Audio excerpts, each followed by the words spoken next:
സാമ്പത്തിക പരാധീനത മൂലം സ്വന്തമായി ഒരു വീട് പോലുമില്ല ആഷ്ബിനും ആഷ്ലിക്കും.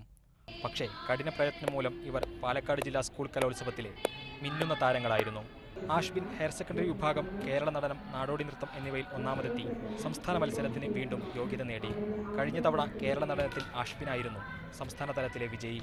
55ാം കലോത്സവത്തിൽ കുച്ചിപ്പുടിയിൽ 1ാം സ്ഥാനവും കേരളത്തിൽ 2ാം സ്ഥാനവും നൃത്തത്തിൽ 3ാം സ്ഥാനവും സ്റ്റേറ്റിൽ കരസ്ഥമാക്കിയിട്ടുണ്ടായിരുന്നു.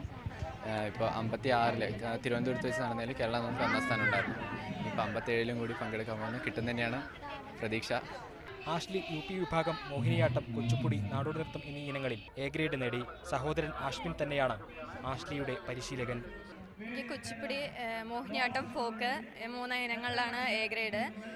ചേട്ടനാണ് പരിശീലിപ്പിക്കുന്നത്. രാവിലെയും വൈകിട്ടും ഒക്കെ ഇരുന്ന് സ്കൂൾ വിട്ട് വന്നിട്ടാണ് എന്നെ പരിശീലിപ്പിക്കുന്നത്.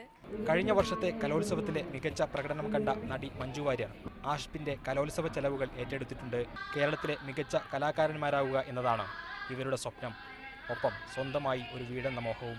ക്യാമറ പേഴ്സൺ ഷിജു ചിറ്റൂരിനൊപ്പം BK സുഹൈൽ, മീഡിയ 1 പാലക്കാട്.